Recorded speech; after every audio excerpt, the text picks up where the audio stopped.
Bonjour à tous, bienvenue dans cet atelier. Nous vous accueillons pour participer donc, au thème de l'atelier qui est savoir créer une relation avec les familles.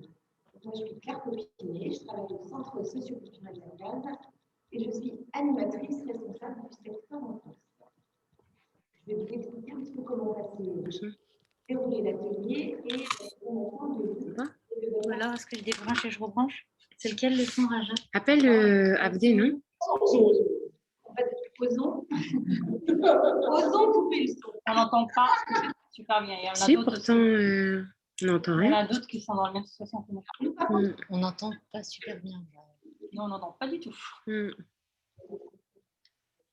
Alors, on va peut-être commencer par appeler les petits. Oh là là, ça fait écho. Donc, si chacun fait bien son micro, c'est le cas du Centre socioculturel. Osons, Raja, si tu m'entends, s'il te plaît. On n'entend rien du tout, non. Pourtant, Laura aussi. les haut-parleurs, ils ont l'air de fonctionner. Raja, je ne sais pas si tu n'as pas l'air d'entendre Claire. Je ne sais pas si tu m'entends, mais en fait, on vous entend. Si vous pouvez couper votre micro, les filles, ainsi que les autres. Merci Céline. Je t'en prie, Claire. Bah ouais, mais ça marche pas. On va les appeler. Allô? Oui, c'est nous. On n'entend rien? Oh mince, pardon. Et donc, il reste Laura qui a son micro allumé.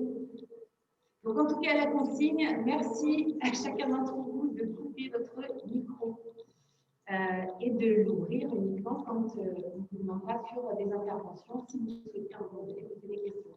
Voilà. Alors, ma marque me fait signe parce qu'en fait, je ne suis pas en train de loucher, c'est que je devrais regarder la caméra, ce qui me permettrait de que vous ayez le regard porté sur chacun d'entre vous. Je préfère vous voir à l'écran. Et donc, n'ayez pas cette impression que je louche, c'est juste que je préfère vous regarder l'écran plutôt que de regarder la caméra. Voilà, donc on est parti sur l'atelier, savoir créer une relation avec les familles. Donc, le déroulé de l'atelier, vous avez 3 centres vont témoigner, donc pour donner des exemples et des étapes par lesquelles ils sont passés pour remettre la famille au cœur de la LSH. Donc, les fonctionnements qui sont des choix de structure portés par les administrateurs, des conseils d'administration, des associations dans lesquelles ils font partie. Donc, vous entendrez donc 3 témoignages, celui du Centre socioculturel d'Ozon, celui de Cap Sud et celui du Centre d'animation des Couronneries. Donc, malgré la visio, donc on vous souhaite participatif sur ces différents témoignages. Ce qu'on vous propose, c'est qu'après chaque témoignage, il y a un temps de questions et d'échanges. Donc, des questions qui peuvent être principalement, ce qu'on souhaiterait, c'est qu'elles soient posées en direct. Pour ceux qui souhaitent les poser dans le chat, n'hésitez pas également. Mais on va privilégier en fait le discours et les questions en direct. Donc, ensuite, après ces 3 témoignages et ces temps d'échange et de questions, on vous proposera un travail dans un premier temps individuel, 5 minutes chacun, avec cette consigne et cette question qui est, au regard de ces témoignages, identifier les leviers qui vous semblent intéressants à retenir afin de créer une relation avec la famille au sein de la LSH. Donc, vous avez la possibilité de relever aussi les limites de ces leviers. Donc, ce qu'on vous propose derrière, c'est bien de faire un travail en regard de ce qui est créer une relation avec la famille, des freins et des leviers qui vous permettent, au sein des structures, cette organisation. Donc, ensuite, on fera, après que chacun puisse se poser 5 minutes, donc on relèvera effectivement tout ce que vous avez noté, les freins et les leviers. Et puis, on fera une mise en commun. On fera des batates, M. Batat, les freins, les leviers. Et on fera une mise en commun de tout ce que vous avez, donné. Et puis, on finira par une synthèse et un échange autour des retours sur ce que vous avez noté. Et je dois vous demander, puisque on souhaiterait enregistrer ce temps, cet après-midi, cet atelier. Donc, pour ceux ou celles qui ne souhaitent pas être enregistrés, je vais mettre votre écran en noir. Voilà. Est-ce qu'il y a déjà des questions, des précisions? Tout va bien pour tout le monde. Je vous propose de commencer les témoignages. C'est pour ça que j'appelle le centre socioculturel Besançon. Je laisse ma place. À tout à l'heure.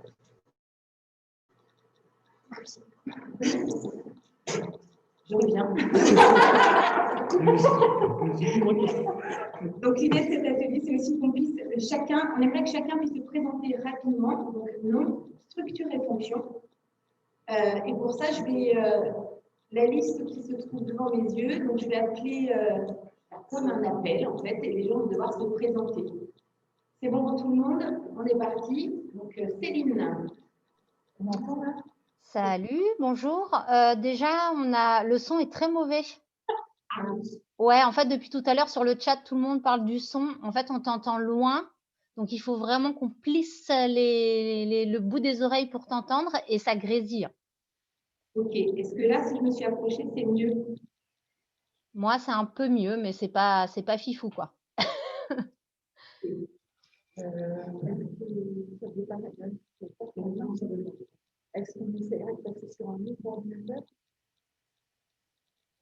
C'est vraiment gênant ou est-ce qu'il faut qu'on parle plus fort? Moi, perso, on est obligé de tendre l'oreille, quoi, quand même. Tu vois, c'est pas très confortable pour un long moment, en fait. C'est le cas pour tout le monde? Ah, si. Ouais, je crois que c'est. Ouais. Ok. Par contre,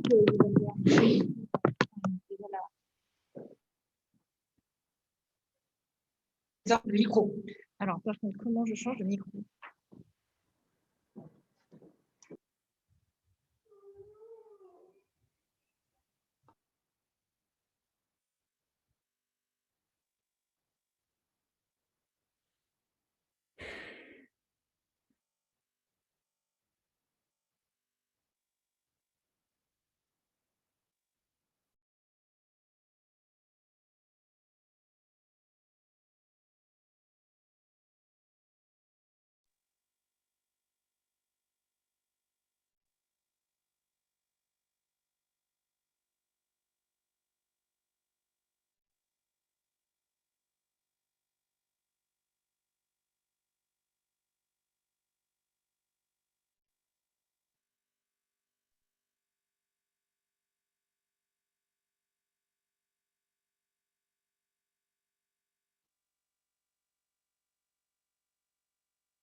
Là. Attends, merde, j'ai peut-être enlevé un peu trop de trucs, moi. Ah oui, mais alors attends, non, c'est que le vidéo proche est branché sur ça qui passe là. Oui, c'est peut-être pour ça. Ah ouais, attends. Mais le vidéo proche, attends, il est. Et oui.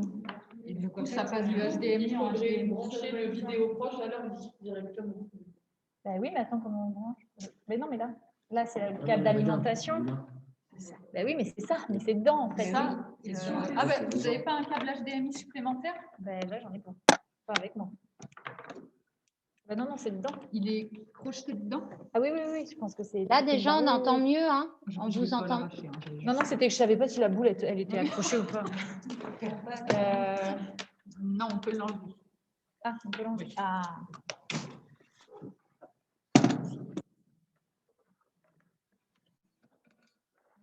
Alors, lui, on le remet là. Lui, on le met là. Du coup, ça dit non, Non. Alors, voilà. Là, Du coup, bon, la caméra, on est bon. C'est le micro qu'il faut que je passe. Je passe sur quoi, là?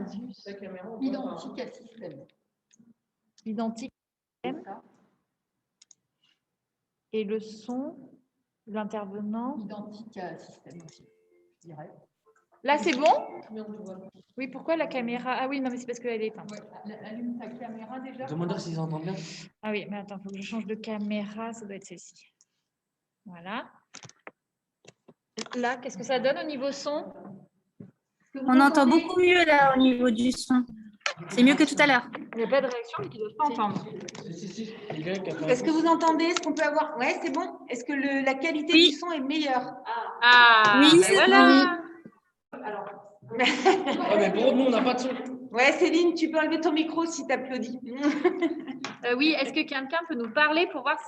Ah oui, nous, on n'a pas de son. 1, 2, 1, 2. Oui, oui, le son est vraiment bien. Je ne vous entends pas maintenant. Non, non, mais si, je l'ai. Le son. Il est à Si, fond. c'est beaucoup mieux comme ça. Ça doit être ça veut dire que c'est un Vous avez réussi. ça, là. Ouais, ils ont réussi à ce que nous, on les entende, mais apparemment pas à ce qu'ils nous entendent. Ah. Vous nous entendez? Voilà, hop, je te... Ben, c'est Ouais. pas mal, là. Et puis, C'est tu vois, je déplacerai... Nickel. Ouais, comme ça, je peux vous regarder vois, dans les voilà. yeux. Formidable. Ah, génial. Ça y est. Ah, Alors là, ça y est, je regarde plus la boule. C'est bon. là, tu vas arrêter de me dire. Ouais. Bien. Donc, de nouveau connecté, de nouveau avec vous. Donc, on en était à Céline, si tu veux bien mettre la... Alors, je parle à Céline qui est dans la salle, pardon. La liste des personnes. Ah oui, mais où la souris? Donc, l'idée, c'était de faire un tour d'écran pour que chacun puisse se présenter.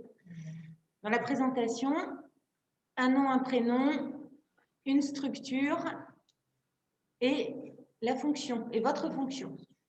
Et donc, on commence par Céline de la Fédération des centres sociaux. Je suis Céline, moi. On entend là quand je parle ou pas? Oui, oui. Oui. Donc, je suis Céline Chartier de la Fédération des centres socioculturels à Poitiers. Et donc, il y a un grand. Oui.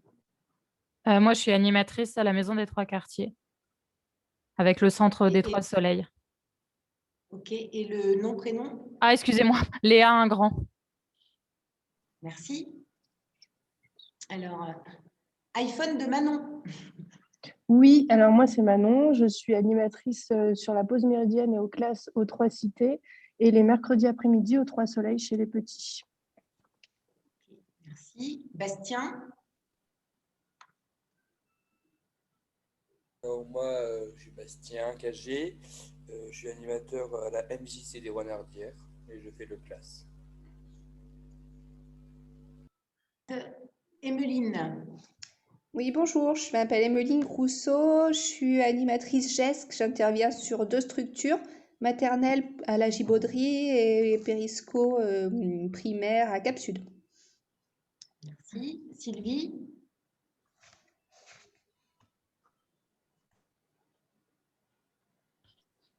Oui, bonjour, moi c'est Sylvie, je suis animatrice classe pour la MJC des Renardières à l'école Maurice Carême. Amandine. Bonjour, je suis Amandine, directrice du centre socioculturel de Sainte-Pezaine à Niort dans les Deux-Sèvres. Merci de nous permettre de suivre ces ateliers et cette journée super intéressante. Merci. Ensuite, Saint-Éloi, Pascal, je crois avoir aperçu. Voilà, bonjour tout le monde. Pascal de la maison de quartier Sèvres et je suis responsable en France à la maison de quartier. Et nous sommes 2. Moi, c'est Abdou Samangom, connu sous le nom de Badge. Donc, je suis animateur à la maison de quartier Sèvres aussi. Aurélie. Donc Aurélie Darlet, bonjour, directrice du centre socioculturel La Pousse à Mirabeau. Merci. Pensez à fermer vos micros. Je vois que Léa, un grand, c'est ça? C'était Léa? Non. Il y a des micros à fermer. Merci. Donc ensuite, Benjamin. Bonjour, moi c'est Benjamin, animateur à la MJC Les Renardières à Châtellerault. J'interviens sur de l'accompagnement à la scolarité et de l'accueil de loisirs. Donc, Brigitte. Oui, bonjour, Brigitte Sauzé, je suis animatrice au secteur famille à la MJC des Renardières à Châtellerault. Céline, Centre socioculturel La Case. Bonjour, Céline Mage. Je suis responsable du secteur vie sociale et vie familiale au Centre socioculturel La Case à Vouillé et ravie d'être ici. Ozon. Je crois qu'il y a du monde derrière l'écran. Centre socioculturel d'Ozon. Bonjour, on est nombreux dans la salle du coup. Moi, c'est Raja Ramdan, je suis coordinatrice de l'accompagnement scolaire et animatrice famille. Voilà, donc je laisse la parole à mes collègues. Bonjour tout le monde, moi c'est Sabrina Djamed, responsable du secteur enfance au Centre social et culturel de la Plaine d'Ozon. Bonjour, moi je suis Ella Louise Bida, animatrice classe et animatrice secteur enfance au Centre social et culturel de la Plaine d'Ozon. Bonjour, je m'appelle Sama, je suis stagiaire et BTS deuxième année ESF, économie sociale et familiale. Françoise, animatrice. Françoise Hérin, animatrice secteur famille adulte au CSC de Sainte-Peselle à Niort. Merci. Et il reste Émilie, non, on a fait. Je crois. J'ai. Est-ce qu'il y a quelqu'un derrière l'écran? iPhone tout court, parce qu'il n'y a pas d'autres indications. Ah, oui, c'est moi. Je m'appelle Nina, je fais un service civique à la maison de quartier à Saint-Éloi, à l'association SEV. Ok. Ensuite, on a Samantha. Je vais terminer d'ailleurs.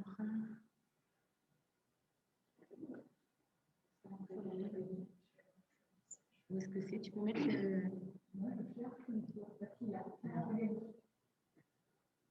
Samantha Gali.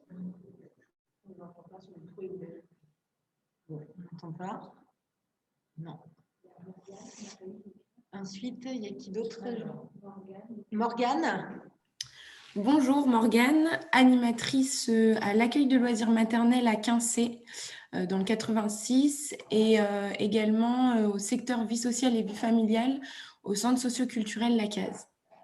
Merci. Laura.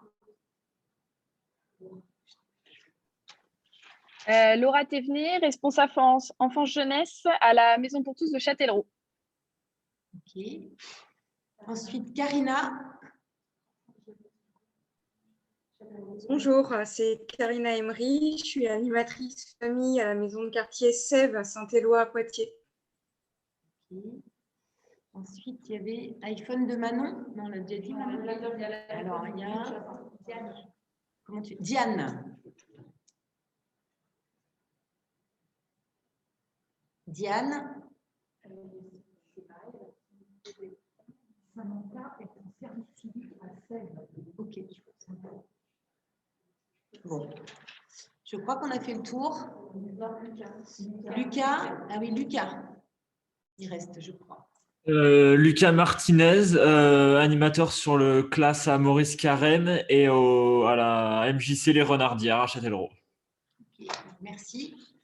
Donc, je vous propose de démarrer ce temps de travail, ce temps d'échange, et je laisse la place aux collègues.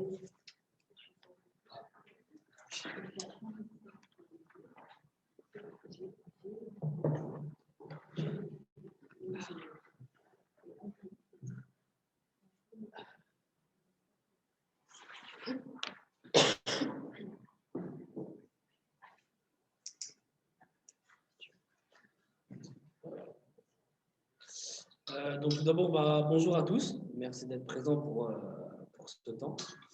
Donc moi, je me présente, Bouba Yamamar, responsable du secteur enfance aux côtés de ma collègue Sabrina Djamed à Ozon. Donc voilà, je laisse la parole à ma collègue Ophélie.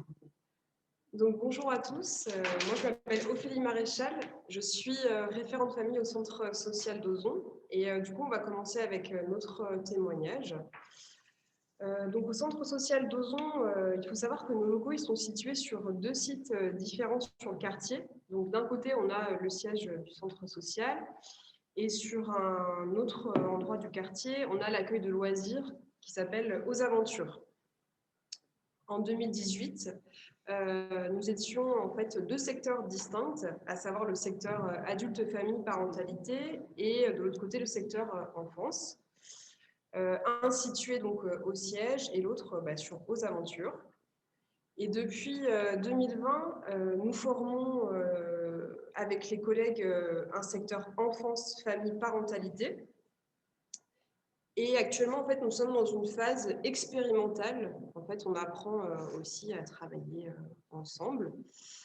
L'objectif, en tout cas, de cette création de secteur, de cette réorganisation de secteur, c'était déjà dans un premier temps de se retrouver physiquement dans les mêmes locaux pour offrir aux habitants du quartier un lieu ressource pour les familles, où se déroulent toutes nos actions famille, parentalité, par exemple les ateliers parents-enfants, et aussi où les parents retrouvent l'accueil de loisirs.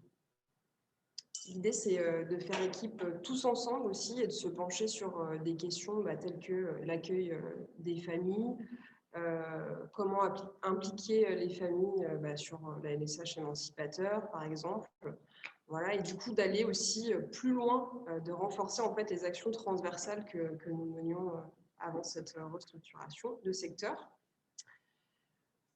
Puisque c'est vrai que depuis quelques années, on travaille déjà de manière transversale sur la question de la parentalité notamment. Nous sommes 3 professionnels impliqués sur les actions de parentalité avec donc, ma collègue Sabrina Adjamed, qui est directrice de la LSH, comme disait tout à l'heure Mamar, et aussi notre collègue Raja Ramdan, qui est cordo sur le classe et animatrice famille, et moi-même, du coup la référente famille. Donc cette réorganisation, elle n'a pas été forcément, ça n'a pas forcément coulé de source, ça n'a pas forcément été très bien vécu dans un premier temps par les équipes, il faut se le dire, parce que c'est venu en fait aussi bousculer des habitudes, changer aussi notre façon de travailler. Il a aussi du coup fallu que l'on partage des locaux. Voilà, trouver une place aussi pour les professionnels de la famille, des bureaux, etc. Mais du coup, on va aussi partager avec vous les plus de cette réorganisation. Voilà, on se complète, Mamar, mais en tout cas, le fait déjà de partager les mêmes locaux, forcément, ça implique une meilleure connaissance mutuelle. Voilà, on connaît mieux le rythme de travail des uns et des autres. Voilà, on se rend mieux compte du quotidien de travail des collègues. Et donc, forcément, ça permet de déconstruire parfois des idées reçues qu'on peut avoir sur le travail des uns et des autres. Voilà. Ça permet aussi de pouvoir échanger sur des situations de famille de manière plus instantanée, plus directe, d'être plus en lien aussi avec les familles, puisque du coup, j'ai une présence beaucoup plus régulière sur le site d'Aux Aventures.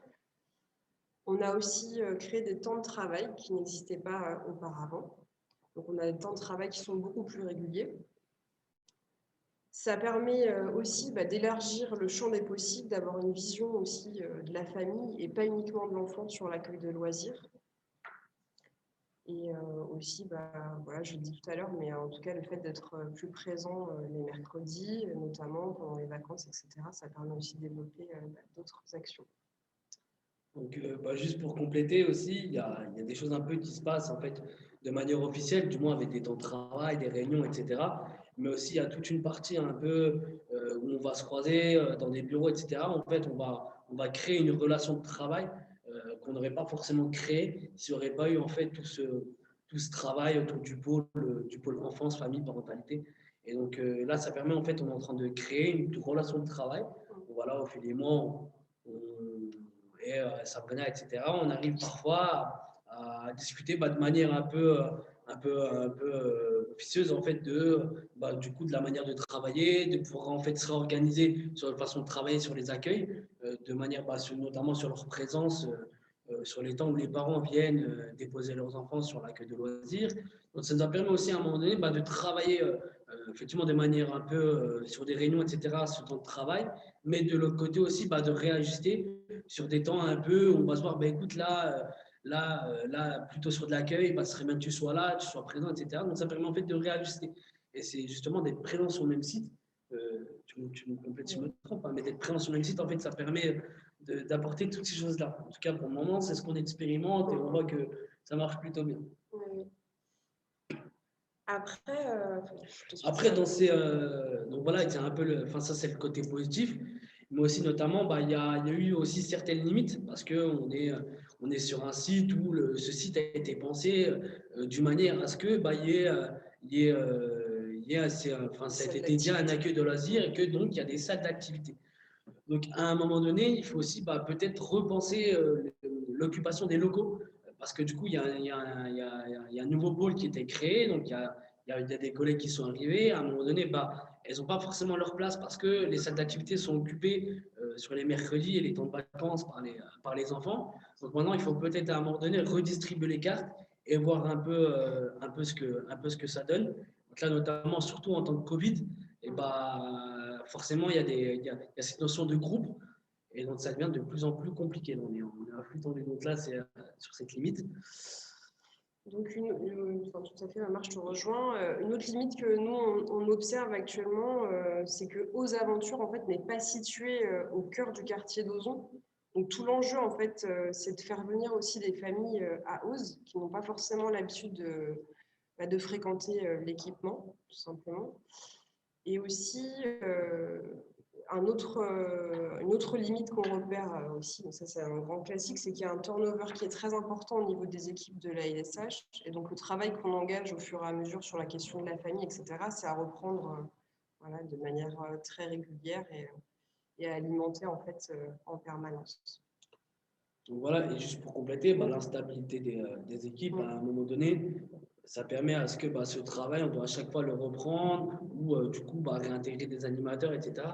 Et c'est un travail à un moment donné qui peut devenir épuisant si en fait il y a un turnover qui est trop important sur l'année.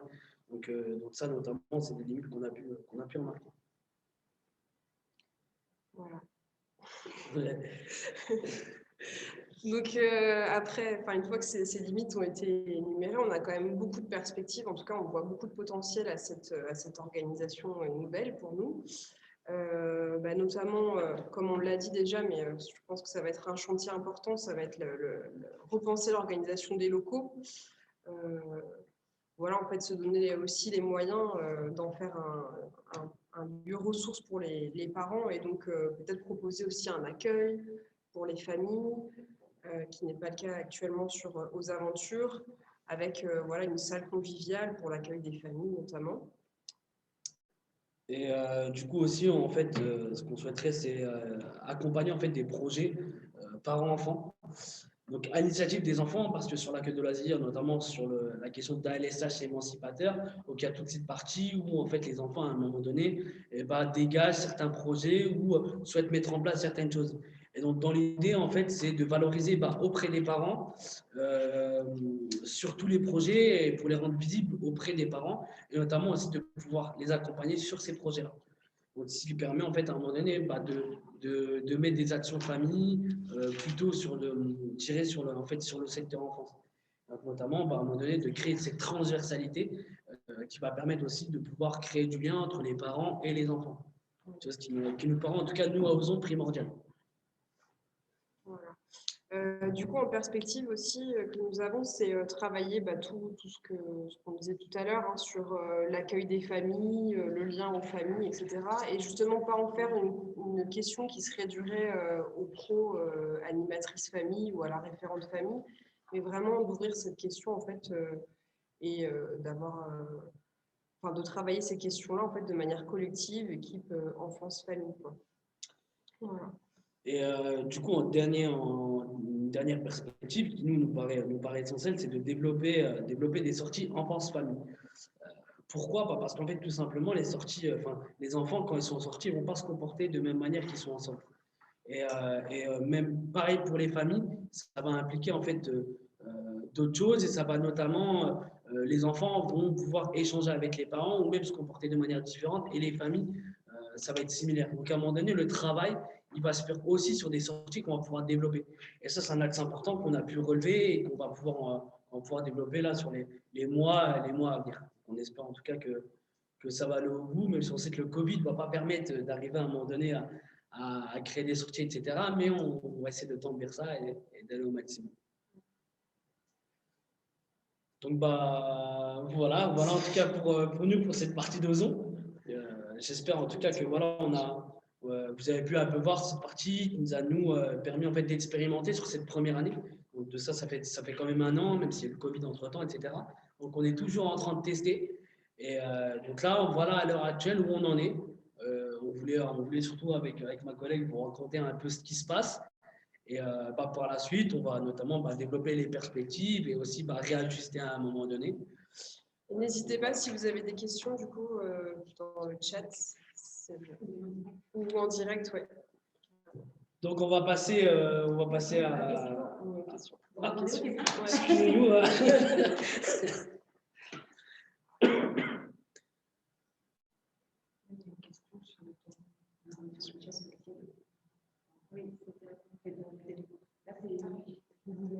Ah.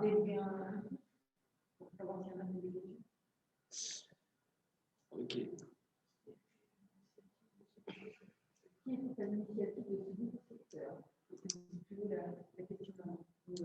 Donc, moi je fais la première, je fais la deuxième, comme tu veux. Ouais. Donc, il y a une question qui est importante, c'est pourquoi ce turnover? Ce turnover, à un moment donné, c'est qu'il y a eu l'arrêt des contrats aidés. Et du coup, les animateurs, avant, avec ces contrats aidés, étaient pendant 3 ans sur la structure. Et aujourd'hui, avec l'arrêt des contrats aidés, ça paraît compliqué, surtout en termes de finances, de pouvoir en fait stabiliser du moins les animateurs. Donc forcément, l'animateur va garder peut-être 1 an, voire 18 mois, puis après, voilà, ça va changer. Donc aujourd'hui, il y a ce turnover qui en fait, par rapport aux finances et par rapport notamment aux contrats aidés, parce que c'est un secteur aussi qui reposait un peu sur ce type de contrat. Donc aujourd'hui, on est rendu à ce point-là. Donc on essaye aujourd'hui de se réajuster, de voir les animateurs, même s'ils viennent sur des contrats, peu importe c'est CDD ou même sur 2 contrats aidés, et de peut-être apporter leur petite graine. Mais c'est toujours un questionnement, voir comment on va stabiliser ce pôle et à un moment donné, pouvoir trouver des finances pour que les animateurs puissent rester un petit moment avec nous. Alors, on a une autre question de Céline qui était à l'initiative de ce nouveau secteur. Très simplement, c'est la gouvernance qui a fait ce choix d'organiser, de créer en fait un secteur enfance, famille, parentalité.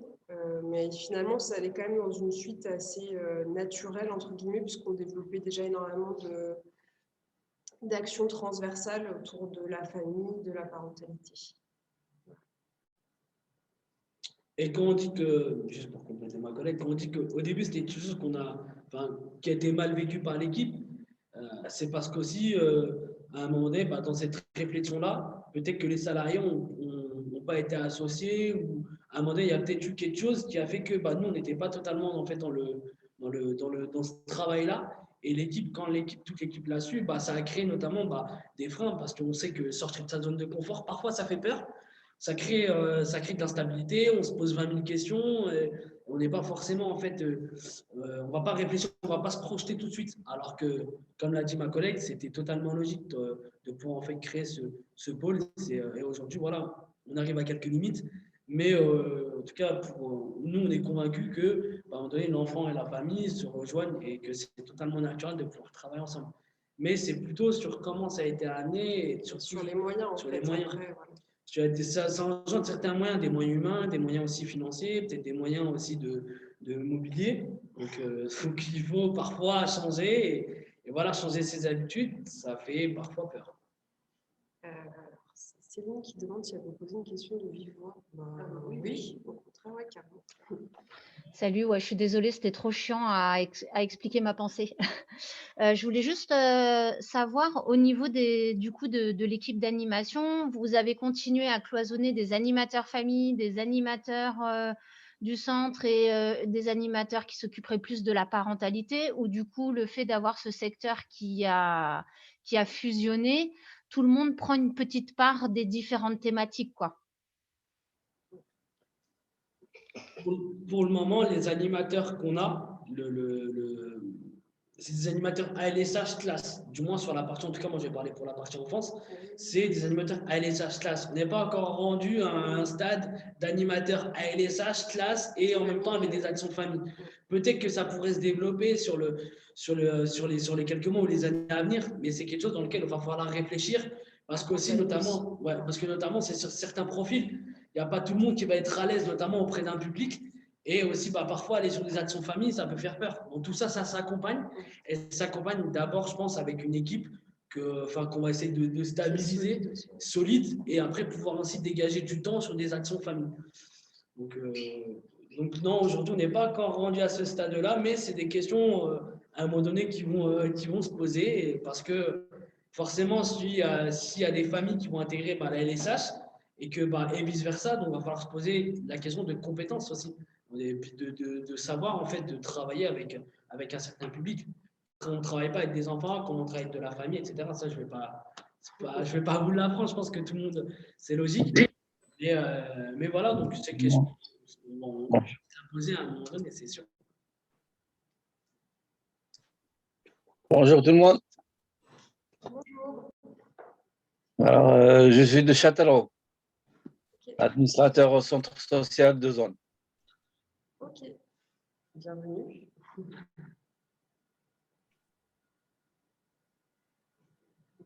Est-ce qu'il y avait d'autres questions? De toute façon,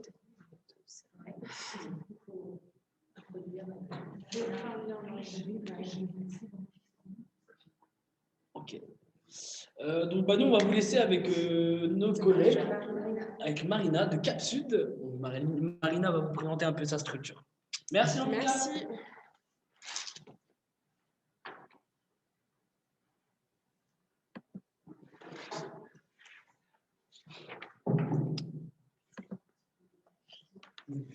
Bonjour à tous. Donc moi c'est Marina, je suis animatrice à Cap Sud et donc je vais vous présenter un peu la façon dont on travaille à Cap Sud sur le lien en famille avec les animateurs qui interviennent au quotidien auprès des enfants ou des jeunes au sein des accueils péri-extrascolaires. Donc sur quelques points, l'expérience de Cap Sud va un peu rejoindre celle de mes collègues d'Ozon, mais du coup avec une façon... oui, je parle un peu plus fort, ok. Mais du coup avec une façon un peu différente d'aborder les choses. Donc du coup, pour remettre un peu le contexte, à Cap Sud, il y a 2 ans, les secteurs enfance, jeunesse et famille ont fusionné pour donner le pôle éducatif. Donc aujourd'hui, il y a toujours des animateurs qui sont plutôt référents à la famille, donc ce qui est mon cas, des animateurs qui sont référents à la jeunesse, des animateurs qui sont référents sur les accueils. Mais du coup, on fait tous partie du même pôle éducatif. Donc, du coup, qu'est-ce que ça change? Donc, la première chose qui a évolué, c'est le regard, c'est vraiment la volonté qui était derrière ce pôle éducatif, et donc qui était de faire évoluer la vision que l'ensemble de l'équipe a sur la famille, et donc de faire évoluer la vision que chacun avait du regard de chacun sur son public. Donc on voulait vraiment aussi que la famille soit au cœur des préoccupations des différents accueils, que ça fasse partie intégrante de chacun des projets pédagogiques. Voilà. Parce qu'en fait, on avait constaté qu'au quotidien, quand on est animateur dans les accueils, on peut avoir tendance, dans les missions, dans les projets, etc., à se concentrer principalement sur l'enfant. Et donc nous, ce qu'on voulait, c'était que chacun puisse travailler avec la famille et d'ouvrir du coup le regard sur la famille. Voilà un peu sur la volonté qui était derrière. Et donc, concrètement, un peu qu'est-ce qu'on fait pour arriver à ça. En fait, donc c'est un pôle qui est encore assez récent, donc au même titre que Ozon. Puis il y a une année de Covid, donc ça a un peu perturbé tout ça. Mais donc on essaie de mettre en place en fait des passerelles qui nous permettent de faire des liaisons entre les animateurs qui interviennent dans les accueils et la famille. Donc, en fait, nous, ce qu'on voulait, c'est que la famille ne soit plus réservée qu'à l'animateur famille, mais que ce soit du coup l'affaire de tous au sein du pôle éducatif. Et donc, pour ça, déjà, moi, je suis référente aux classes sur une école. Et donc, j'interviens auprès des animateurs et des familles, mais surtout pour travailler du coup le lien animateur-famille. Et oui, j'étais perturbée par la question en même temps. Du coup, je répondrai après. Ouais. Donc, oui, donc moi, j'interviens sur le classe pour accompagner les animateurs à créer du lien avec les familles. Et une des premières choses qu'on essaie de mettre en place, c'est d'accompagner les animateurs à être présents chaque soir à la sortie d'école, donc en faisant une rotation, et de façon à ce que les animateurs soient à la sortie d'école pour rencontrer les parents, que les parents rencontrent les animateurs, juste dire bonjour, voilà, qu'ils se reconnaissent.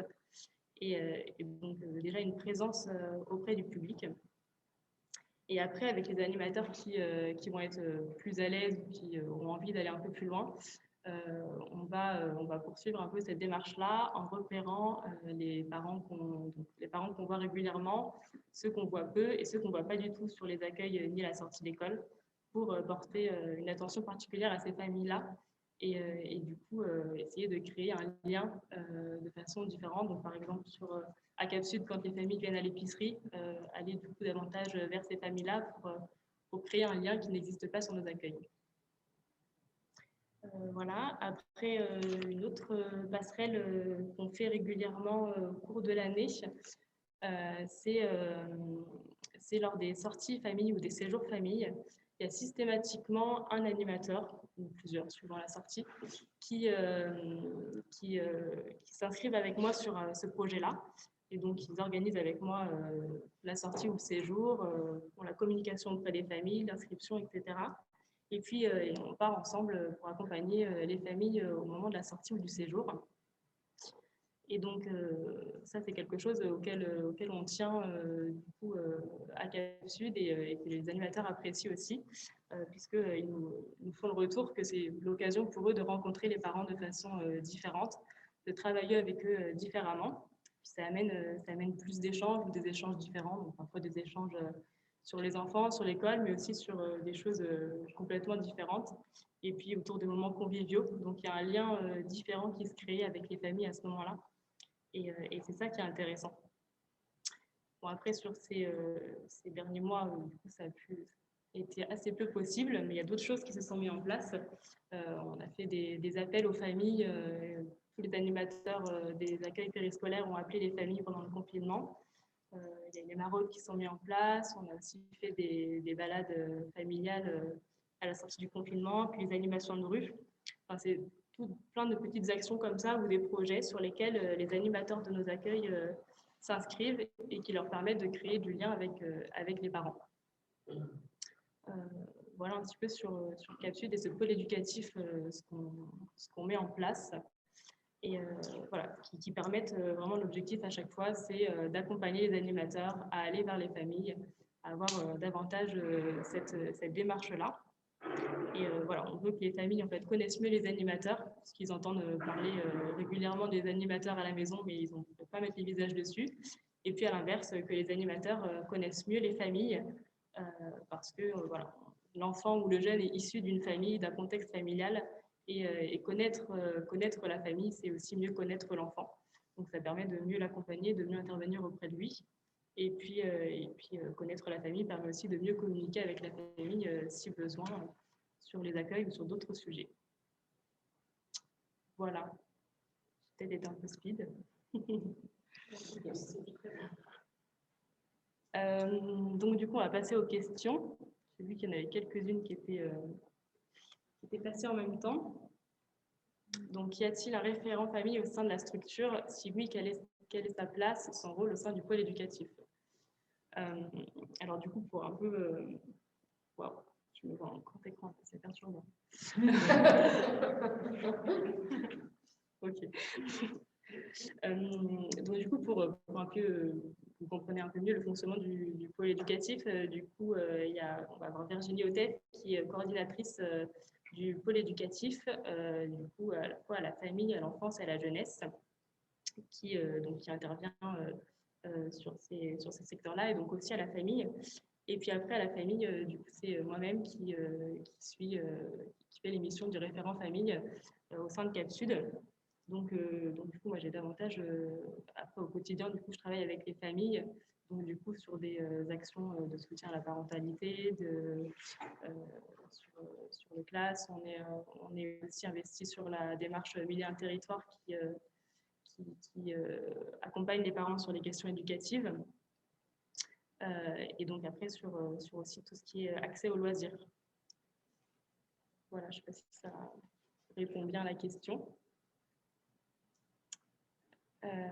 Donc après la question suivante, vous avez un signe distinctif pour que les parents vous repèrent à la sortie de l'école, un polo, etc. Non, on n'a pas de signe distinctif, juste on est là et donc, globalement quand même les parents arrivent soit à repérer ou quand on ne connaît pas, on va vers les parents et puis on se présente. Mais du coup on n'a pas de signe distinctif, juste on est là et on ne vient pas récupérer d'enfants. Donc déjà ça nous distingue un peu des autres parents, des parents.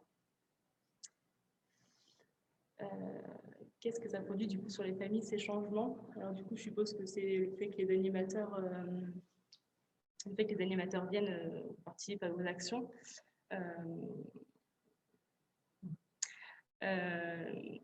Donc les familles, du coup, elles connaissent mieux les animateurs qui interviennent auprès de leurs enfants, et puis on a du coup constaté que les animateurs sont mieux identifiés, et donc du coup les familles vont plus facilement aller poser les questions aux animateurs, échanger avec les animateurs sur les différentes questions qu'ils peuvent avoir sur les accueils, etc. Voilà. Et il y a bien je sais que c'est bien.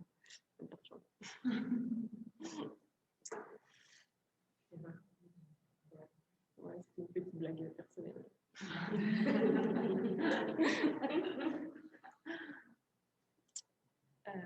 Voilà, est-ce que vous avez d'autres questions?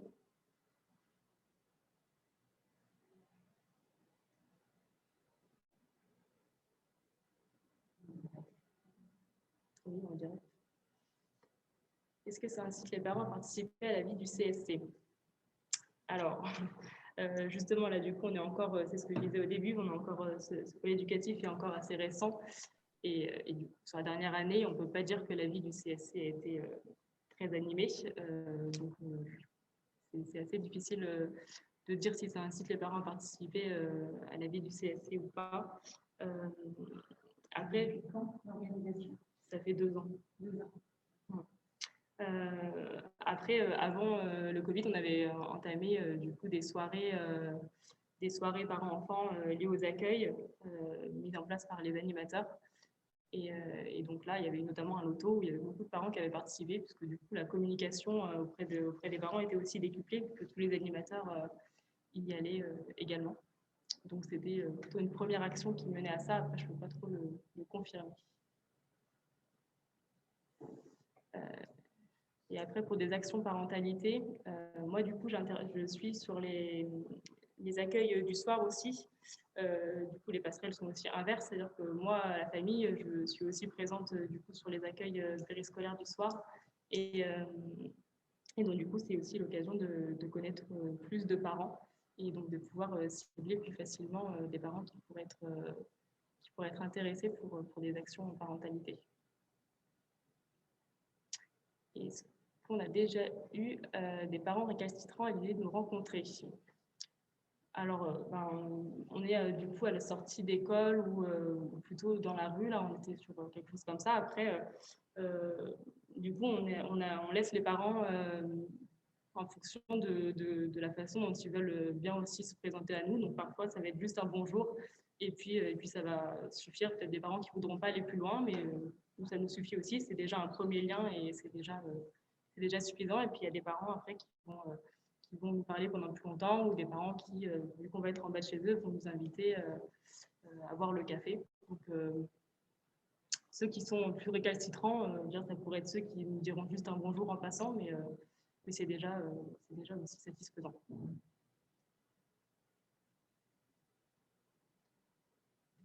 Quelle est la place des directeurs des accueils de loisirs dans le pôle éducatif?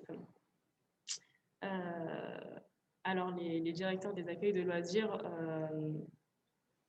la place qu'ils vont avoir, du coup, ils ont donc leur place de direction et donc ce qui va plutôt changer ou ce qui a changé, c'est ce que je disais, le regard, le fait que du coup aient en tête plus facilement ou plus régulièrement la place des familles au sein des accueils et on échange aussi beaucoup plus lorsqu'il y a voilà, raison d'échanger sur certaines familles. Du coup, on va plus facilement échanger entre eux et moi sur ces questions-là aussi.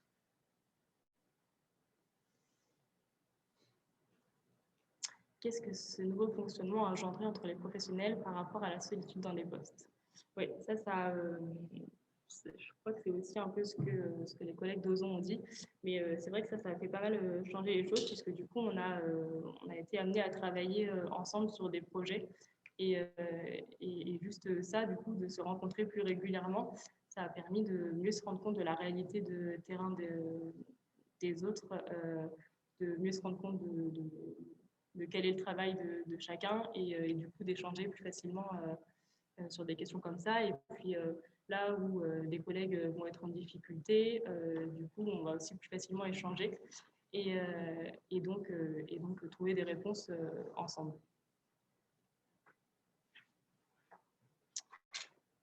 Voilà. Je ne sais pas trop où on est dans le timing.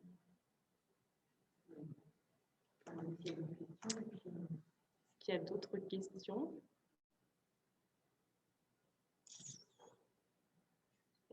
On peut passer à Ludivine, du coup, au centre d'animation des couronneries.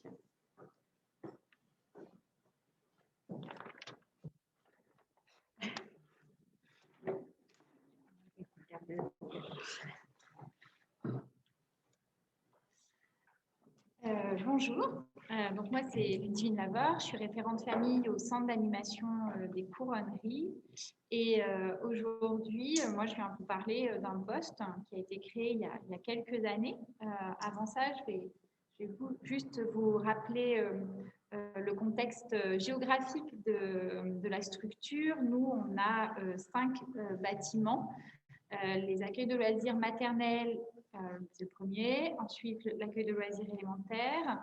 Le Québec, qui est le lieu où il y a l'accueil de loisirs ados. Carré Bleu, où on a un espace autour du spectacle et où était implanté notre bureau. Il y a aussi des bureaux en fait en sous-sol. Et le siège de l'association. Ça, c'est important à savoir dès le départ. Nous, il y a il y a 2 services d'animation, dont un qui est le service enfance, jeunesse, famille, éducation, dans lequel on retrouve donc les animateurs, directeurs d'accueil de loisirs, les animateurs jeunes et donc le pôle famille. La création du poste dont je vais vous parler, il s'est fait suite à plusieurs constats. Donc, à la base, à l'origine, quand le pôle famille s'est créé, en fait, c'est un grand mot au départ, puisque j'étais la seule. Il n'y avait que la référente famille, et j'étais toute seule. Voilà. Du coup, je travaillais avec des familles du quartier, mais pas forcément en lien avec les familles dont les enfants fréquentaient l'accueil de loisirs ou le classe. Donc, j'avais une méconnaissance de ces familles. Et comme je vous ai dit, mon bureau est en plus implanté à Carré Bleu, donc ni sur un accueil de loisirs, ni au siège de l'association où se font les inscriptions.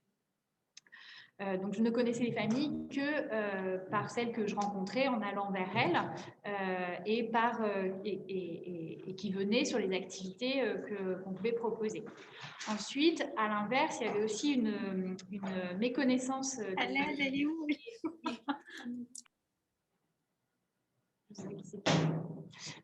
Ensuite, il y avait une méconnaissance aussi des activités famille, pour le coup, que je pouvais proposer par les parents des accueils de loisirs ou du classe.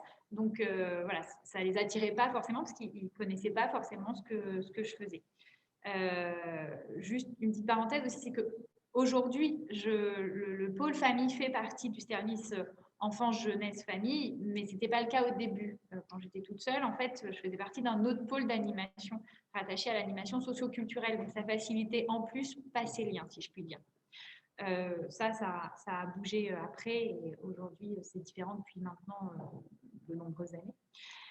Et enfin, dernier constat que je faisais, c'est j'essayais d'aller rencontrer donc ces parents des accueils de loisirs et du classe en me disant bon bah faut que j'aille à leur rencontre. Donc je venais sur les temps d'accueil le soir et puis le parent, première chose, il vient quand même chercher son enfant et aussi sympathique et avec le plus beau des sourires que je pouvais leur offrir. Néanmoins, ils me demandaient comment s'était passée la journée de leur enfant et j'étais bien en peine de leur dire, puisque je ne connaissais pas forcément l'enfant sur des accueils de loisirs où on accueille près des fois de 60, même plus. C'était pas évident et en plus, je ne savais certainement pas comment s'était passée la journée de leur enfant. Donc, la première question qu'ils me posaient, je ne pouvais déjà pas y répondre et donc, c'était compliqué de créer un lien avec eux, de leur dire, mais moi, par contre, j'ai quand même des trucs à vous dire. Donc, voilà, ce n'était pas une approche facile et donc, je voyais bien que ça ne fonctionnait pas. Donc, courant 2016, le Centre d'animation des Couronneries a créé un poste d'animateur enfance-famille à plein temps et qui avait 4 missions. Donc, à la fois animatrice, c'était des filles, donc je vais passer au féminin, animatrice accueil de loisirs 6-12 ans, donc elle était présente pendant les vacances et les mercredis à l'accueil de loisirs. Elle était présente aussi sur le classe, elle était présente une partie de l'été sur l'animation de rue et sur le pôle famille tout au long de l'année. Donc, sur le pôle famille, notamment, elle avait en charge, elle a en charge, je ne sais pas pourquoi je parle passé, elle a en charge l'animation et l'organisation plutôt de tout ce qui relève des loisirs.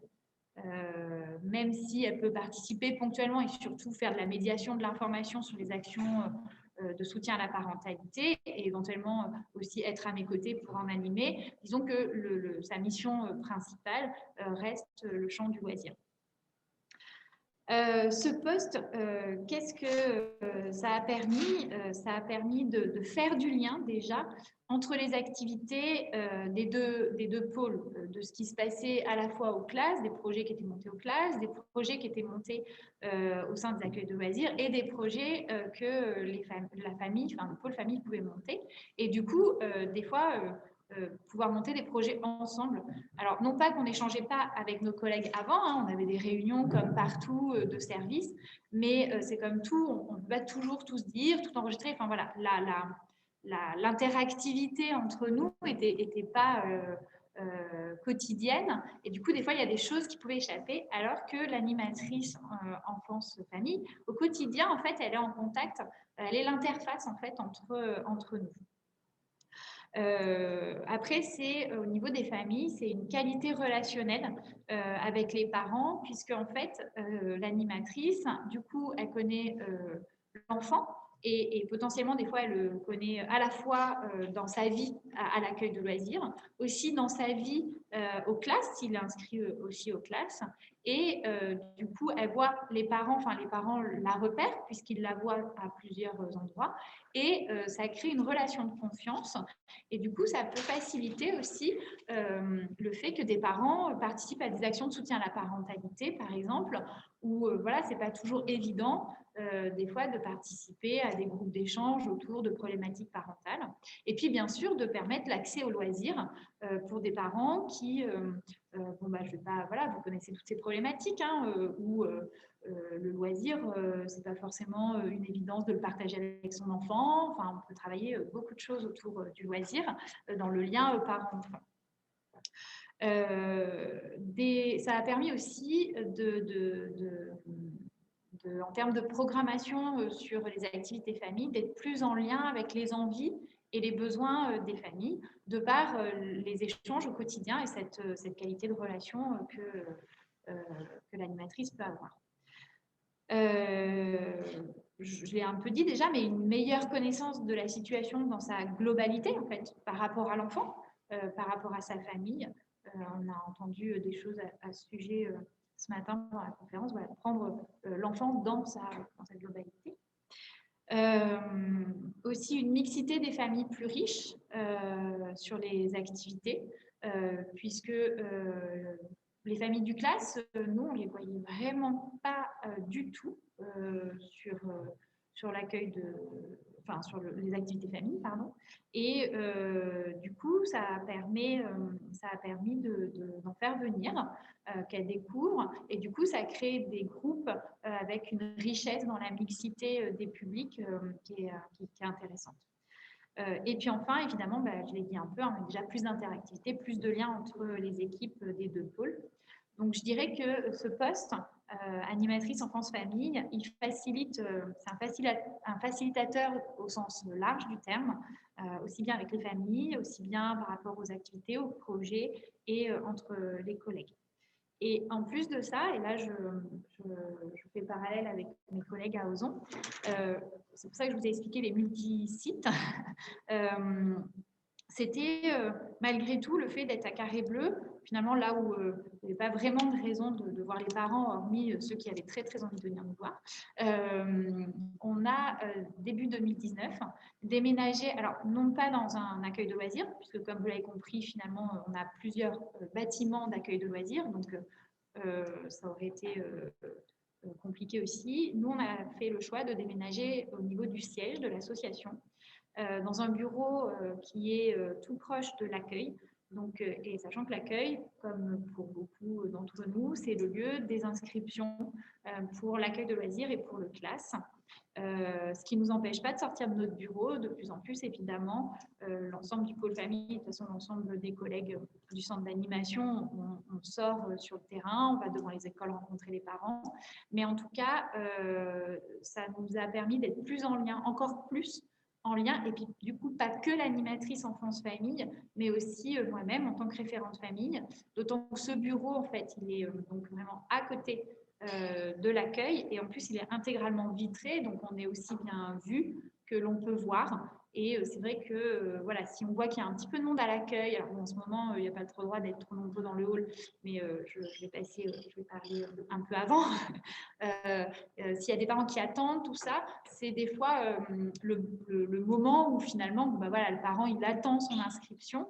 Et là, ce qui est intéressant, c'est qu'on peut aller, potentiellement, il va être facilement à l'écoute, puisqu'il n'a pas grand-chose d'autre à faire qu'attendre, voire l'attente lui pèse. Donc finalement, l'échange, et il est preneur d'un échange, et voilà, on peut parler de tout un tas de choses. Voilà, ça c'est un petit truc en plus. Juste un mot peut-être sur les limites qu'on peut voir. C'est qu'il faut faire attention, ce n'est pas une limite, c'est une attention à avoir, que la relation avec les familles ne passe pas exclusivement par la personne qui occupe ce poste. Il faut voilà, néanmoins que ça préoccupe, que moi-même je ne sois pas déconnectée des parents des accueils de loisirs ou qui fréquentent les activités loisirs. Et puis aussi, il ne faut pas que la question du parent, de la famille, ne préoccupe que l'animateur enfant-famille, et effectivement que ce ne soit pas un questionnement et quelque chose qui puisse occuper l'esprit des autres animateurs. Et puis aussi pour une raison toute simple, pour de multiples raisons, on peut être tous absents, et qu'il ne faut pas que l'absence de cet animateur puisse venir perturber les relations qui se sont mises en place. Voilà, alors les questions, du coup, je n'ai pas du tout... c'est à partir de là. Alors, ça ne me paraît pas commun, un poste animatrice enfance-famille. C'est quelque chose qui tente à se développer dans les centres sociaux de la Vienne. Je ne sais pas. Alors voilà, c'est ça. Il y a, voilà ce que j'allais dire. J'allais dire ce que je connais. Effectivement, il y a certains d'entre nous qui sont là. Donc, il y a à Sèvres, il y a à Bouillé. Après, je serais incapable de dire combien il y en a exactement sur l'ensemble de la Vienne. Après aussi, enfin, tout à l'heure, c'est le nerf de la guerre pour tous, hein, c'est comment on peut financer ces postes. Donc après, voilà, ça dépend aussi des possibilités. Effectivement, je pense que sur le principe, si tout le monde pouvait développer ce type de poste, ça se ferait, mais voilà, on a eu la possibilité de le faire. Voilà. Après, c'est un poste, si je peux juste aussi une autre attention, c'est des plannings très, très compliqués à monter parce que des fois, ça veut dire, voilà, l'animateur, enfin, cette animatrice, quand elle est à l'accueil de loisirs, ça veut dire que si on fait une sortie le samedi, il ne faut pas que ce soit un samedi de vacances, sinon elle ne peut pas travailler le lundi et c'est compliqué de la remplacer. Ça veut dire qu'elle est absente aux classes le lundi lorsqu'elle fait une activité le samedi. Ça veut dire que quand on fait une activité le mercredi, en direction des familles, il faut qu'elle soit remplacée à l'accueil de loisirs. Donc, ça demande du coup un lien très fort avec les collègues qui sont référents classe ou directeurs des accueils de loisirs pour monter le planning de ce poste-là. Et puis, il faut anticiper les choses. Tout est possible, mais il faut vraiment anticiper. Et c'est un peu tendu, quoi. C'est un flux tendu. Voilà, il n'y a pas beaucoup de marge après. Voilà, il faut aussi voilà, savoir ça.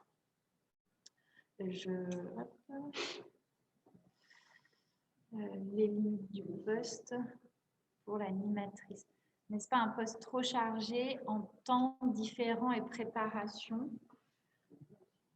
Alors, oui, enfin voilà, faut pas se le mentir, je viens de le dire un petit peu au niveau du planning. Après, ça demande de l'anticipation. Je dis, rien n'est impossible. Ça demande de l'anticipation. Et puis après, il ne faut pas non plus... moi, je suis pas à l'écart de tout ça en tant que référente famille. Je peux accompagner des sorties lorsque ma collègue ne peut pas. Enfin, voilà. Je suis aussi à ses côtés. Après, ça demande effectivement ça se développe, une capacité d'organisation pour la personne parce que voilà, on a son temps où on travaille sur la famille, il y a du temps où on travaille sur l'accueil de loisirs, donc on a du temps de préparation pour des activités de l'accueil de loisirs, on a du temps de préparation pour les activités famille, mais il faut un peu fonctionner dans un premier temps sous forme de tiroir. Et quand on ouvre un tiroir, on n'ouvre pas 2 tiroirs à la fois, parce que si sur un temps, sur une matinée où on travaille par exemple sur la famille, qu'on se met à faire un peu d'accueil de loisirs, un peu de classe, un peu de ceci, finalement on peut vite s'y perdre. Voilà. Mais après, ça voilà, c'est une capacité que tout le monde peut développer. Et puis, une fois qu'on a bien compris comment ça fonctionnait, oui, après, c'est chargé comme plein d'autres. Après, c'est aussi quelque chose qui est à temps plein aussi. Voilà. En dehors de la question du financement, qui peut être un frein, je trouve que c'est très intéressant cette façon d'aborder les choses collectivement. Ce partage de planning ne crée pas de tension entre la famille et l'enfance. Non.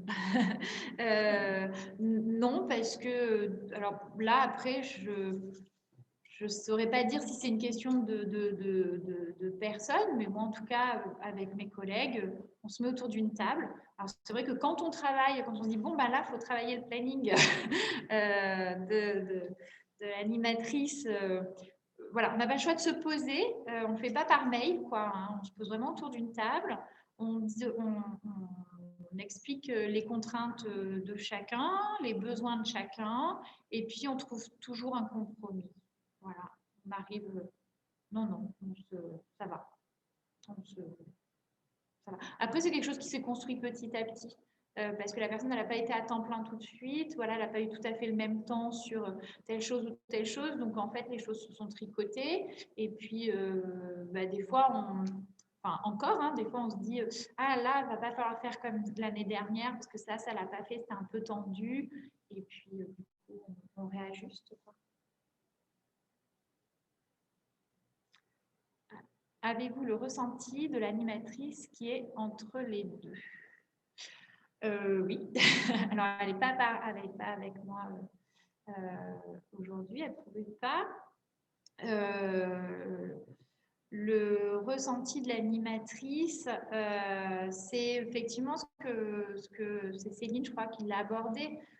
Ça fait un planning assez chargé et quand la personne prend le poste, parce qu'on a eu, en fait, on avait une personne sur le poste qui qui est absente depuis longtemps, donc on a quelqu'un qui l'a remplacé un peu plus récemment. Quand on prend le poste, effectivement, puisque c'est le mot que j'allais utiliser, ça peut donner effectivement l'impression d'être un peu schizophrène, se dire « oulala, ça fait beaucoup d'informations ». Souvent, c'est des personnes, enfin, jusqu'à présent, dans les profils qui ont été, voilà, ça a été aussi qui ont été choisis, c'était des personnes plutôt issues de l'accueil de loisirs qui avaient une envie de bifurquer un peu plus sur la famille. Et après, du coup, on n'a pas tout à fait les mêmes façons de fonctionner. Ça ne demande pas forcément les mêmes compétences tout de suite. Après, moi, je suis là aussi pour accompagner la personne pour développer ses compétences pour qu'au final, ce soit qu'elle soit un peu moins schizophrène et puis pour faciliter les rouages en fait de tout ça. Après, finalement, il y a plein de projets où, je vous disais, hein, ça permet de mettre les choses en lien. Et finalement, elle peut travailler des projets avec les parents qui sont en lien avec un projet de l'accueil de loisirs. Je sais pas, par exemple, elle monte avec un groupe de parents une action d'autofinancement autour d'Halloween. Ça lui est arrivé, du coup, à l'accueil de loisirs, de travailler autour d'une activité Halloween avec les enfants qui, en fait, alimentait des projets de parents. Enfin, voilà. Après, je ne dis pas que c'est le poste le plus simple. Et puis, effectivement, elles le disent aussi. Ça fait beaucoup de choses dans la tête. C'est pour ça que c'est nécessaire, c'est pour ça que je disais la question de l'organisation et puis de l'accompagnement aussi. Puis il faut être aussi à l'écoute quand à un moment c'est trop, voir comment on réajuste les choses. Une envie et une formation. Oui, merci. Elle se voit ou vous la voyez comme une animatrice famille enfance ou une animatrice du CSC?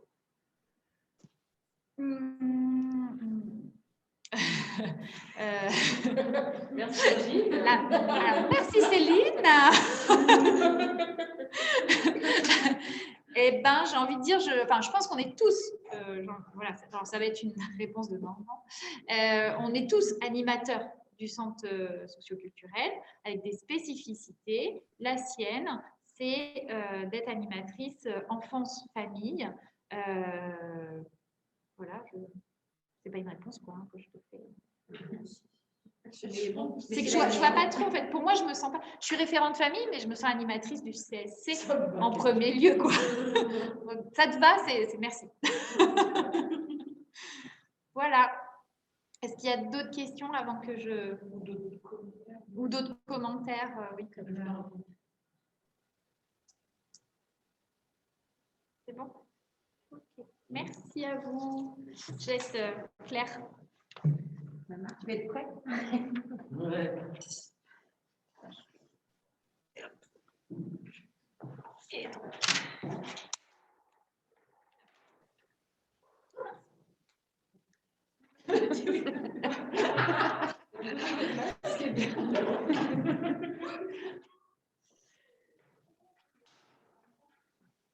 alors, du coup, on va passer à l'étape où on va vous demander un petit peu de travailler. Donc, ce que vous avez pu entendre, effectivement, sur cette relation aux familles au sein des structures. En tout cas, ce qu'il faut retenir, je crois que ce qui est important, c'est dans les témoignages, et ce qui était commun, c'était avant tout le choix et la volonté d'une gouvernance d'administrateurs bénévoles de structure. Donc ça, c'est important aussi de le signaler. C'est bien des choix qui ont été portés par la structure. Les choix qui ont été faits, c'était entre autres d'intervenir sur un organigramme, de pouvoir le modifier, et en tout cas de penser un organigramme différent dans la répartition des rôles de chacun. Et puis aussi, c'est passé par de l'aménagement. Vous avez pu le voir pour Ozon notamment, sur l'aménagement d'un espace de bureau dans un lieu qui est commun à l'enfance et à la famille. Et puis, oui, Marina qui parlait aussi des changements de poste et de posture au niveau des équipes d'animation.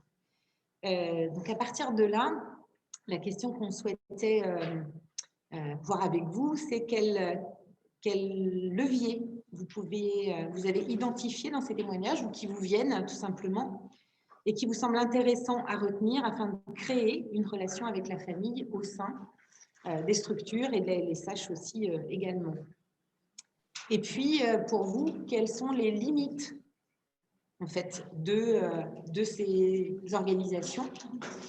Donc, juste, on va vous demander de prendre 5 minutes de manière individuelle et puis on va vous demander de mettre dans le chat au fur et à mesure ce qui vous vient en termes peut-être de levier dans un premier temps et en termes de frein, ou les deux, et nous, on triera de toute façon. Il est déjà 15h17, donc du coup, je vous propose de prendre ces 5 minutes maintenant. Voilà. À tout de suite.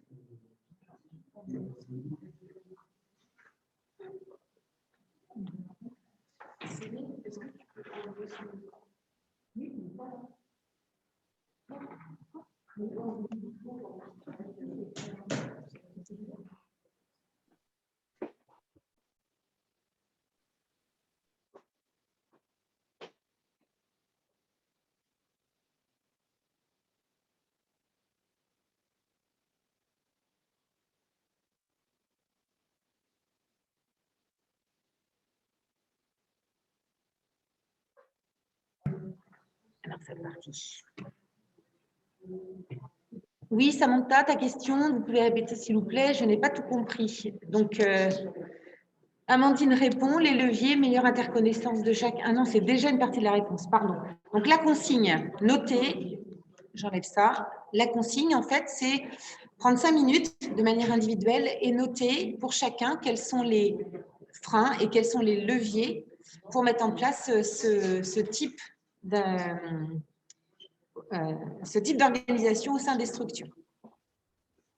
Est-ce que c'est bon? Oui, ça marche, Samantha.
Ah.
Donc, merci à tous. Merci d'avoir un peu répondu aux freins et aux leviers. Donc, voilà, on sait que ce n'était pas un travail facile, surtout en visio, mais merci beaucoup d'avoir joué le jeu. Donc, ce que je vais faire, c'est je vais vous faire un petit retour un peu des freins et des leviers des deux côtés. Donc, on va commencer par les leviers. Donc, les leviers, ce que vous avez soulevé notamment, c'est du coup qu'il allait avoir plus de temps de prépa, qu'il allait avoir de l'interconnaissance.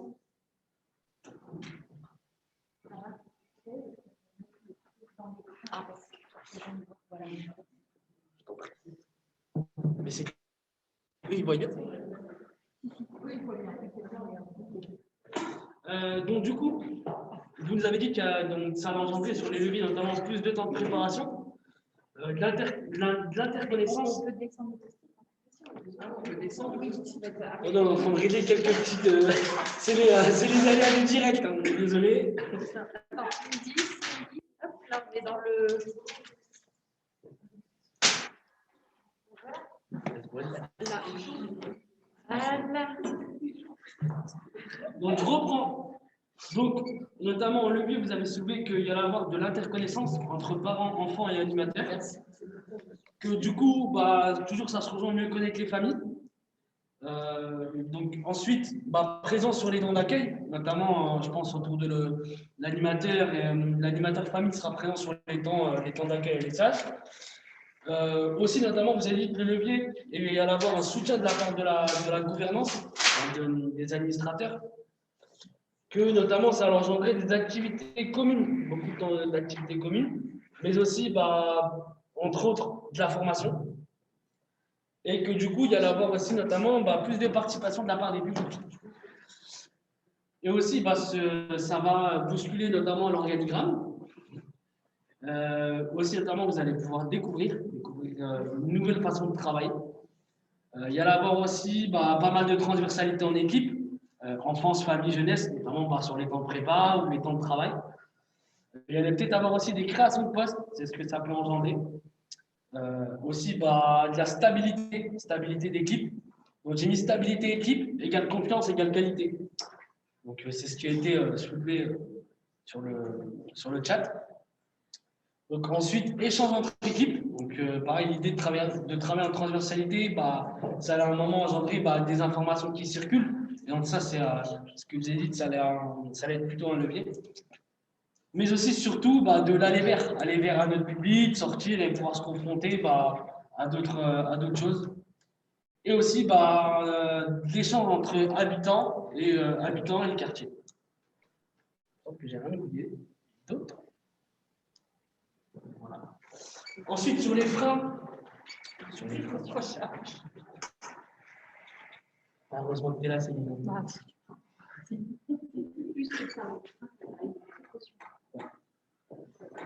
Donc, ma collègue l'a soulevé avant de parler de frein, donc on va parler plus de précautions, notamment parce qu'on peut passer outre. Notamment sur le turnover, vous avez parlé du turnover d'animateurs, des contrats de travail et aussi du statut de l'emploi.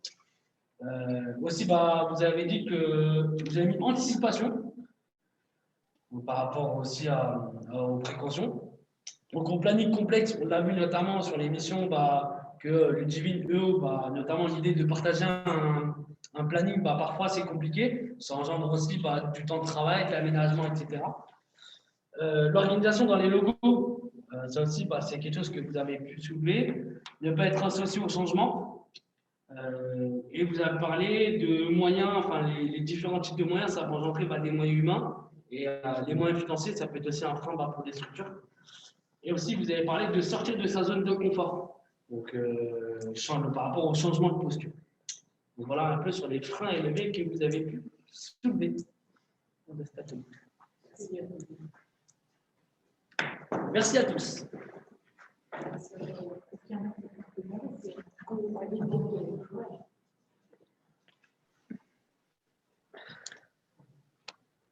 Est-ce qu'il y en a qui ont des... Oui, c'était flou, effectivement, c'est pas facile de... La synthèse, en tout cas ce qu'il y avait sur les post-it, mais vous aurez des écrits par la suite qui vous seront transmis à l'ensemble des participants. Les notes ont été prises, donc il n'y a pas de souci, ça vous sera transféré, donné, transmis. Donc voilà, en tout cas merci, parce que vous avez vraiment joué le jeu, on avait même du mal à suivre pour reprendre l'ensemble des leviers, l'ensemble des freins que vous avez évoqués. Du coup, au regard de ça, est-ce qu'il y a des choses que vous avez envie d'exprimer là tout de suite qui n'auraient pas été dites au regard de cet exercice-là, levier et frein? Et puis, donc vous avez la possibilité d'intervenir, même de vive voix. Au contraire, me souffle-t-on dans l'oreillette. Et puis l'idée, en fait, donc là on sait qu'en visio, c'est moins possible l'échange qu'on souhaitait avoir avec vous, notamment sur vous inviter en fait à cette question-là qui était à la place où vous êtes, où chacun d'entre vous est à la fois dans votre structure, dans votre poste. Qu'est-ce que vous pouvez proposer ou mettre en place dans vos structures? Et puis, à quelle échéance, en fait?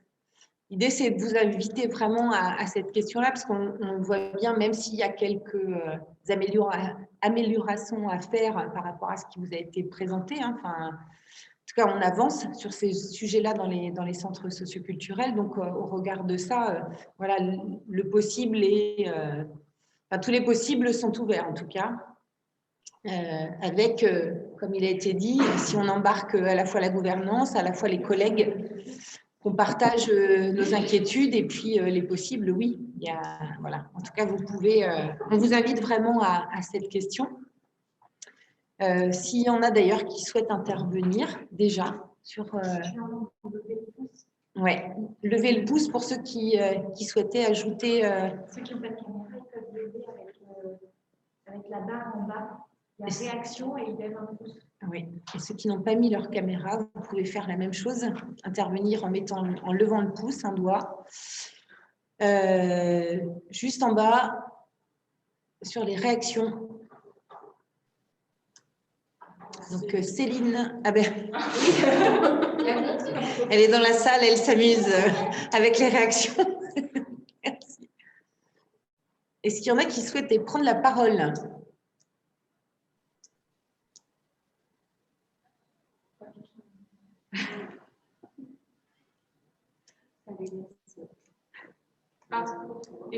Oui, Emeline. Oui, je voulais dire par rapport à Cap Sud, sur ce que disait Marina, que nous, les animateurs, à l'école Perrochon, en l'occurrence, où je travaille, on fait à tour de rôle l'accueil des parents le soir. Et en plus de ça, on a l'organigramme de toute l'équipe d'animation qui est affichée sur le panneau d'affichage, en l'occurrence, à l'extérieur de l'école, avec nos photos et nos noms, tout au moins nos prénoms, je suis sûre. Ce qui fait que déjà, on peut être identifié par les parents. Et que je pense que c'est plutôt une bonne idée qu'on soit déjà repéré par photo pour ensuite pouvoir, quand les enfants parlent de nous, mettre un visage sur un nom. Oui, c'est vrai que c'est une astuce qui peut aider à la meilleure connaissance des animateurs qui interviennent. Effectivement, c'est une bonne idée. C'était tout. Merci. Est-ce qu'il y en a d'autres qui souhaitent prendre la parole? Morgane. Non, moi je voulais juste dire que j'ai la chance d'être entre deux postes depuis 1 an et demi au centre socio-culturel à Vouillers avec Céline Mage. Donc je suis aussi un peu entre le poste famille et enfance. Et pour le moment, donc, je commence, même si ça fait déjà 1 an et demi, mais le temps de prendre mes marques, etc. Mais c'est vrai que du coup, d'entendre les couronneries qui font vraiment cette transition entre les deux accueils et faire cette transversalité plutôt entre les deux secteurs, bah, ça donne vraiment envie de faire la même chose dans nos secteurs. Et je pense qu'il faudrait que je profite de cette occasion d'être entre deux postes pour pouvoir le faire aussi dans notre centre socio-culturel. Donc, merci pour les témoignages. Merci Morgane.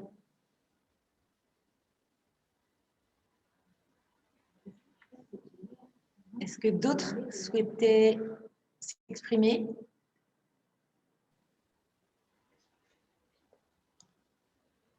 C'est bon pour tout le monde.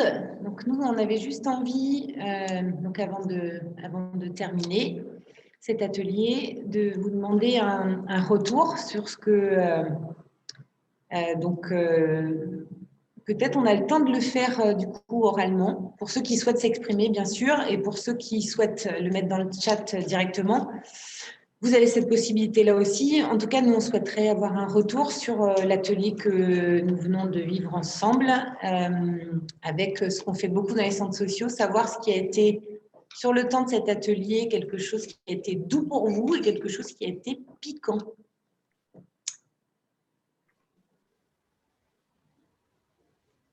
Est-ce que quelqu'un prend la parole ou est-ce que vous notez dans le chat? On compte sur vous pour animer ce temps aussi. Hein. C'est important d'avoir vos retours. Ben, moi, je vais y aller du coup. Oui. Moi, ce n'était pas forcément ce que j'avais compris que le temps serait, personnellement. Moi, je pensais qu'on serait beaucoup plus sur du pratique, sur de la posture, de l'outil, etc. Sur comment accueillir un peu une continuité en fait, de ce que Michel Bromet-Camus racontait ce matin, quoi, mais de manière plus pratique et technique, adaptée sur comment l'adapter sur nos accueils. Donc après, du coup, c'est vrai que j'ai eu un peu de mal à me sentir légitime dans le temps parce que j'avais la sensation que ça concernait beaucoup. Et d'ailleurs, ça s'est vu dans le chat où les personnes qui discutaient, j'ai la sensation étaient beaucoup des personnes en direction de maisons de quartier, en coordination, etc. Et du coup, en fait, tout ce qu'on s'est dit, c'est extrêmement intéressant. Mais moi, de mon poste actuel dans la MJC de la Renardière, je n'ai pas forcément la latitude pour agir en fait dans un sens ou dans l'autre vis-à-vis de ces questions-là, parce que c'est des questions de secteur entier et moi j'agis sur voilà, un groupe classe à un endroit, un bout de l'accueil de loisirs et c'est tout en fait. Mais ça restait quand même très intéressant et voilà. Et du coup, et le côté doux, du coup, c'est plutôt, c'était rigolo de revoir un peu des gens. J'ai bossé un peu partout sur Poitiers avant d'arriver à Châtellerault. Et du coup, c'était assez rigolo de revoir des gens, Pascal, Batch, voilà, Marina, avec qui j'ai travaillé pendant quelques années, etc. C'était rigolo de revoir un peu tout le monde. Voilà. Merci Benjamin.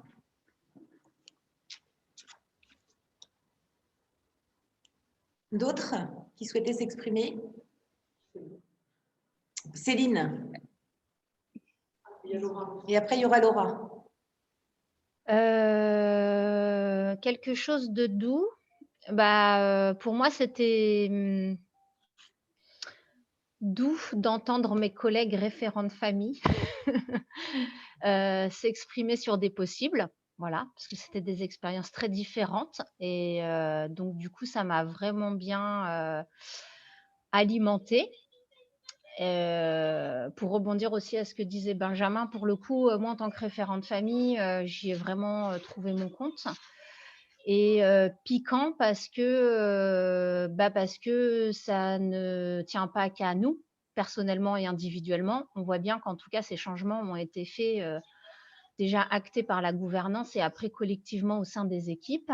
Et voilà, donc piquant sans vraiment l'être, quoi. Mais ça veut dire que c'est pas demain qu'on va tout changer, mais c'est en tout cas demain qu'on peut être à l'initiative d'une volonté de changement. Voilà. À bientôt, Claire, qui est ma collègue enfance avec qui on va travailler. Merci Céline. Laura, tu souhaitais intervenir? Oui, du coup, moi, je vous remercie franchement pour cette journée. C'était chouette au niveau apport et témoignage. Et ce qui est doux pour moi, c'est d'entendre des expériences qui se passent ailleurs, qui sont testées, expérimentées. Qui permet aussi de sortir la tête du guidon, en tout cas moi dans ma structure actuelle, donc ça fait du bien. Ce qui est piquant, c'est de se dire on a envie de faire d'autres choses dans notre structure, mais pour l'instant tous les collègues ne sont pas au même point, donc mais on va travailler autour de projets aussi, donc ça donne envie en tout cas et ça remotive. Voilà, merci à vous. Merci Laura. Donc, l'équipe d'Ozon qui dit au nom de toute l'équipe du CSC, merci beaucoup pour cette journée riche et très intéressante. Samantha qui nous dit, j'ai beaucoup apprécié cet atelier, n'étant que service civique. Je n'ai pas vraiment de contact avec les familles, mais cela m'a beaucoup intéressée et je suis sûre que cela m'aidera pour mon futur professionnel. Donc, merci beaucoup pour cet après-midi. Merci à toi, Samantha. Amandine, la base, c'est la volonté de changement. Brigitte, merci pour cette journée. Ce qui est doux, c'est de voir les possibles, ce qui pourrait être l'avenir. Merci. Est-ce qu'il y a...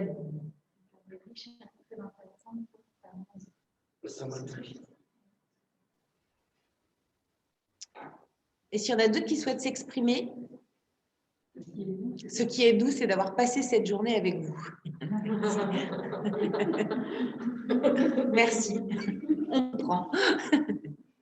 C'est gratuit.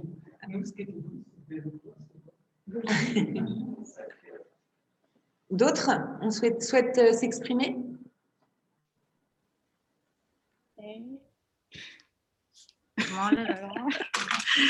Non. Bonjour, donc nous, on a de la chance parce que notre responsable secteur avait déjà vécu ça en tant qu'animatrice au LSH émancipateur aux aventures. Donc franchement, elle va beaucoup nous aider et nous accompagner pour ça. Donc on est motivés. On est très motivés.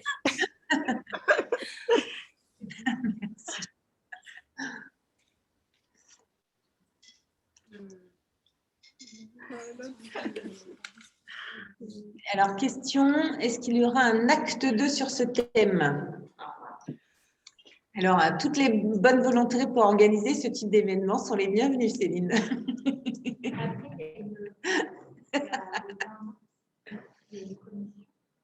Oui, il a souhaité il y a une commission, on pense. Oui, le 20 mars au niveau de la CT, donc peut-être qu'il y a une réflexion sur les perspectives.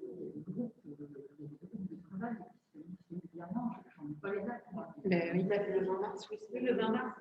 En tout cas, acte 2, je ne sais pas, mais il y a toujours, depuis LSH, depuis le début de l'initiative LSH émancipateur, ce qui a évolué, il y a une commission en fait d'administrateurs, bénévoles et de directeurs de centres socioculturels qui se réunit aussi pour suivre ce projet-là. Et plus récemment, je crois que c'était cette année 2020, plus récemment, du coup, ça a été élargi et donc c'est une commission enfance-famille et il me semble qu'elle se réunit pour la première fois le samedi 20 mars, voilà, en visio, puisque du coup, ça ne sera pas possible, dans laquelle il y a des référents famille.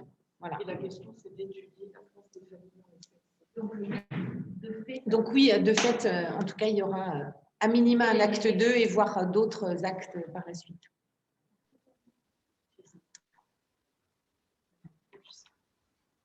Est-ce que quelqu'un d'autre souhaite s'exprimer ou est-ce que ça veut dire qu'on vous souhaite une bonne fin d'après-midi? et un bon courage dans ces prochains jours, voilà, pour le retour au travail. Merci à tous et au revoir. Mais non, mais là, on fait comme ça. Wouhou, voilà, c'est ça. Mais non, mais c'est chelou cette visio, quoi. Merci, bisous, bisous. Vous êtes top. Bravo à vous, Claire. Tu nous as fait une Valérie Giscard d'Estaing, là. Bravo Ophélie, bravo Mama, bravo les collègues. Merci pour tout. Une spéciale dédicace à Sama. Mama. Allez, au revoir tout le monde.